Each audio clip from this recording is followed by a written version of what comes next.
Bien le bonjour, grand trésor. J'ai vraiment envie de faire cette vidéo parce que je te jure, la vie, c'est c'est vraiment magique, hein. Alors, moi, je suis une enfant qui ne cesse de s'émerveiller de cette magnificence qui se dévoile et j'aimerais quand même nuancer parce que je suis une optimiste. Je suis Sagittaire. J'ai lu dernièrement que c'était un des signes les plus optimistes qu'il existe. Mais indépendamment de ça, j'aimerais aussi partager que, ben, la vie, c'est pas toujours ça. Et c'est OK que ce soit pas toujours ça. Je vous parlais de mon départ il y a une semaine en disant, je sais plus, le détachement. Bah, vous savez, dans ce détachement, il y a aussi des parties de moi qui sont là en mode: «Ah dis, ça me casse les couilles de tout recommencer». En fait, c'est même pas que ça me casse les couilles de tout recommencer parce qu'à dire vrai, je ne sais pas ce que je vais recommencer. Voilà, je sais, j'ai quelques dates, j'ai quelques accroches, j'ai quelques prises d'escalade sur ma voie, mais sinon ça, c'est vraiment zbra. Zbra, ça veut dire zbra. Ça veut dire je sais pas ce qu'il y aura. Et il y a vraiment quelque chose de l'ordre de la foi pour vivre cette expérience parce que comme je l'ai déjà dit, toujours, toujours, toujours ça a été mieux. Mais n'en demeure pas moins que dans ce ras-le-bol, je suis aussi en joie de le reconnaître, d'en parler. Pas comme étant quelque chose qu'il faudrait ne pas vivre ou alors pas normal. C'est pas, la vie c'est un peu plus complexe, c'est pas aussi manichéen, hein. C'est comme les personnes qui quittent des relations et qui disent ben en fait je suis triste, peut-être peut-être ça veut dire que j'aurais pas dû quitter cette personne.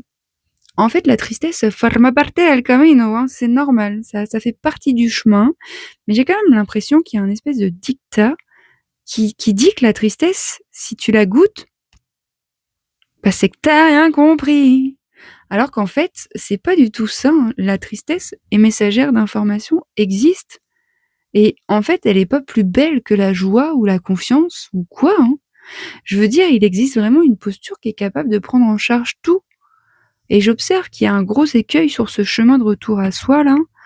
Il y en a beaucoup qui pensent que c'est la panacée, genre croisière, les pieds en éventail, petit cocktail sans alcool, les dauphins.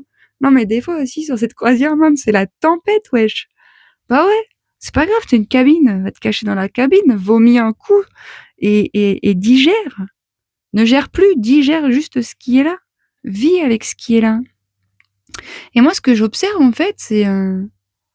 pour moi, ça me paraît tellement normal qu'en fait, on soit clafoué d'informations qui vont à l'encontre du vivant et que la vie elle-même nous propose de rencontrer ces parties de nous que nous portons mais que nous ne sommes pas pour réharmoniser.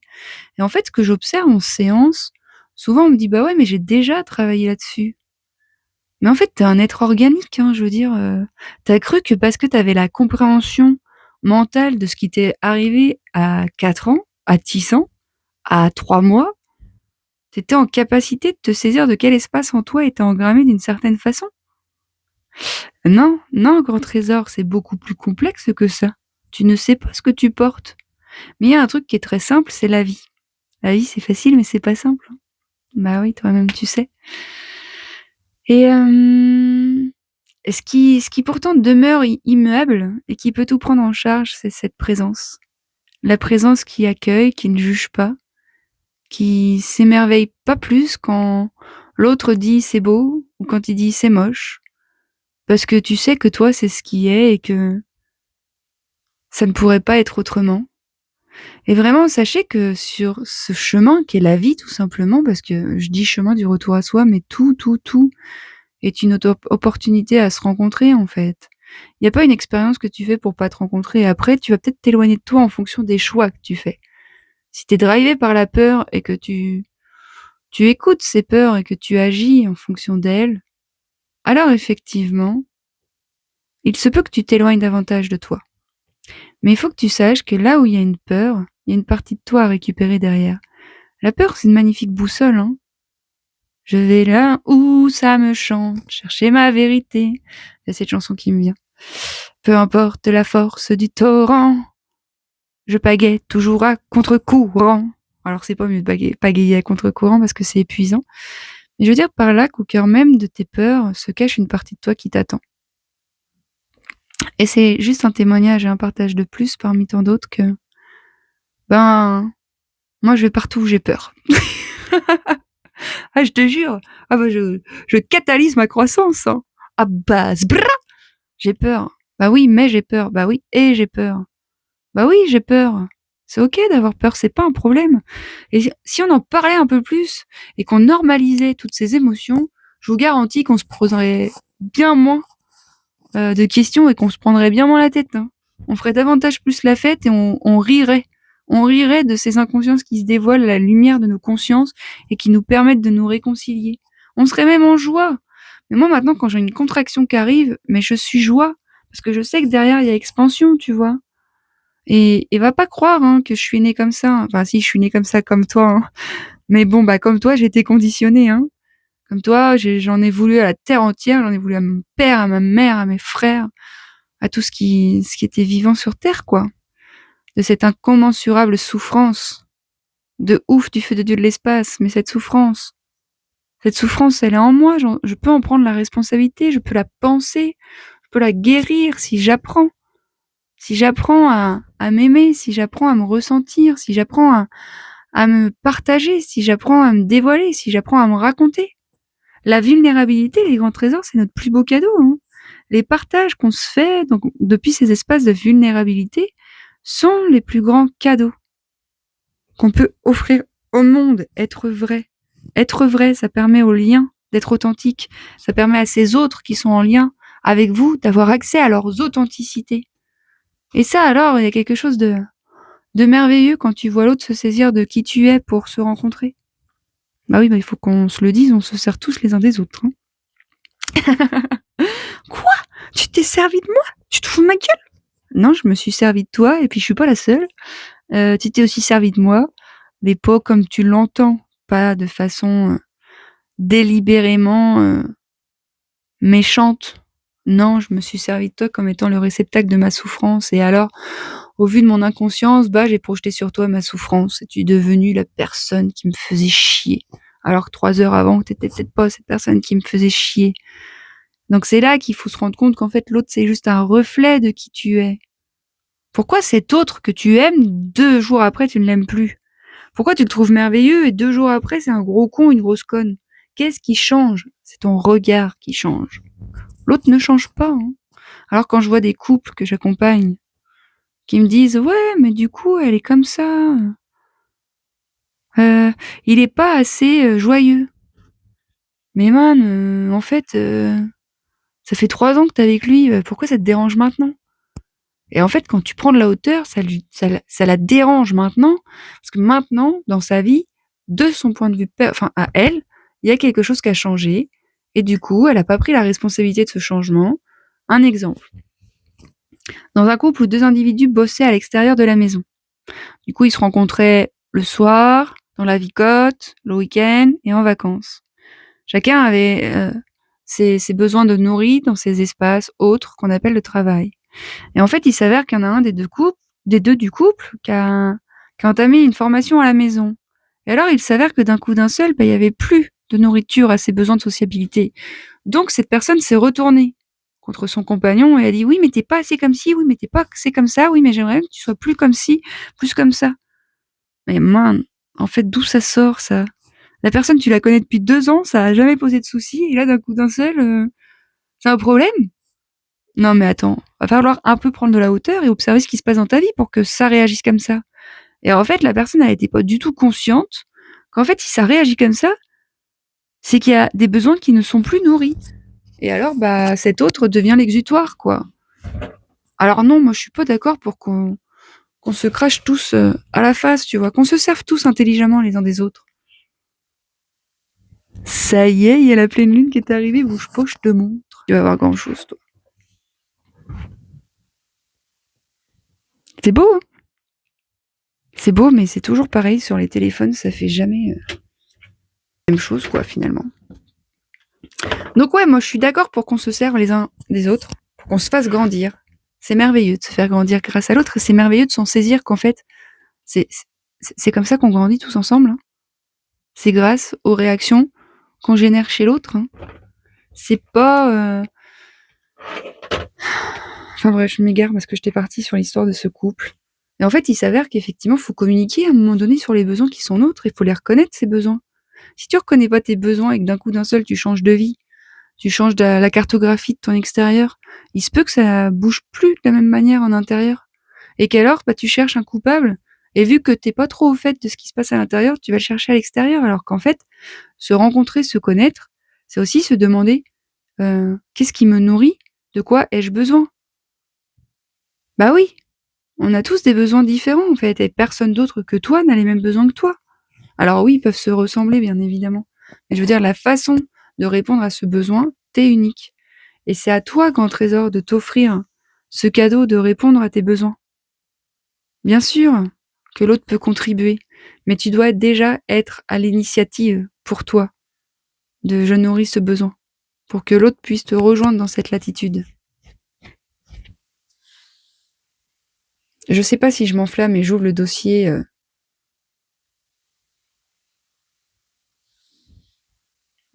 C'est-à-dire qu'en termes d'archétypes, toutes les femmes ont besoin d'être sécurisées par l'homme parce que beaucoup de femmes ont été carencées dans le lien sécure avec leur papa. Donc il y a beaucoup de femmes qui cherchent le papa en l'homme, qui voudraient qu'elle le sécurise, qui voudraient que elle cadre, elle porte. Il porte, il cadre, il structure. Là la pression pour les hommes. Hein. Il y a beaucoup d'hommes qui recherchent en cette femme une validation émotionnelle et une aide pour aller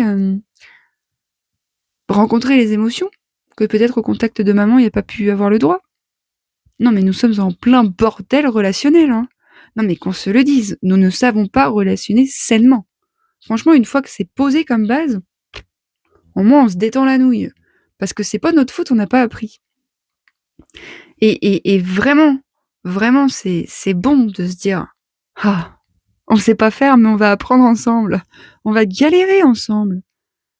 Ouais, mais on sera là ensemble pour se soutenir dans nos maladresses, dans nos résurgences émotionnelles. Et, et cet amour qui nous unit n'est pas déterminé par une chose que tu fais, c'est par quelque chose que tu es. Et si ce que tu es, je l'aime pas suffisamment pour relationner avec, alors je taille la route. Et c'est ok aussi, on n'est pas censé tous s'entendre. Hein. On n'a pas tous des accointances les uns avec les autres. Bah non, et c'est pas un problème, ça aussi, ça fait du bien quand on se saisit de ça. De barman, on n'est pas obligé de s'entendre avec tout le monde, c'est pas vrai. Hein. C'est une bonne éducation merdique judéo-chrétienne à la con, que le sacrifice de soi, c'est merveilleux, et que tout le monde il est bon, tout le monde il est beau. Non, non, c'est pas vrai. Il y en a, ils agissent pas intelligemment. Hein.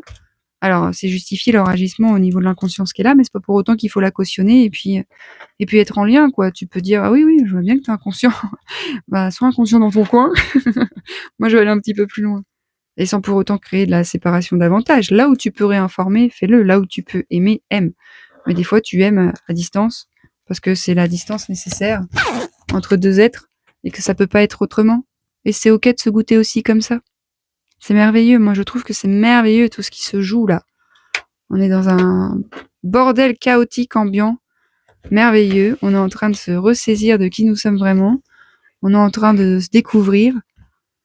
Moi, j'ai l'impression qu'on est en train de rééquilibrer un sacré chantier humain quand même, parce qu'on va pas se mentir, hein, depuis que l'humanité existe, je sais pas quand est-ce qu'elle s'est goûtée noblement, amoureusement, et justement en accord avec le vivant.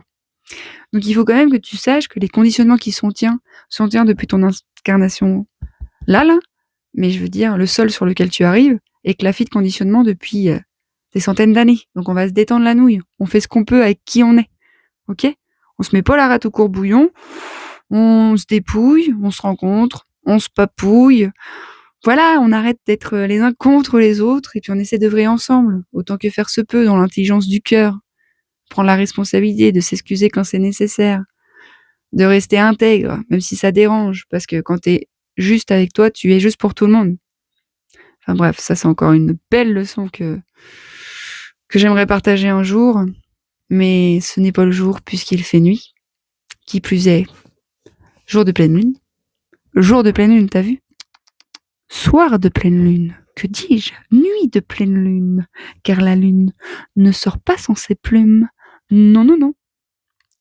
Bon, je m'arrête ici parce que déjà, je sais même pas comment je vais l'appeler cette vidéo parce que j'ai l'impression d'être partie sbra, sbra, sbra. Mais toi-même, t'as compris. Moi, je suis un peu comme ça, sbra, sbra, sbra, sbra. Donc, je crois qu'à la base, je parlais de quoi? Qu'on est beau, qu'on est formidable tous ensemble, qu'on est inconscient, qu'on est en train de devenir de plus en plus conscient, qu'il faut être bienveillant sur ce chemin du retour à soi, parce qu'effectivement, c'est pas parce qu'un dossier a déjà été ouvert que tu vas pas atteindre d'autres strates avec les mêmes dossiers, mais dans des profondeurs plus conséquentes.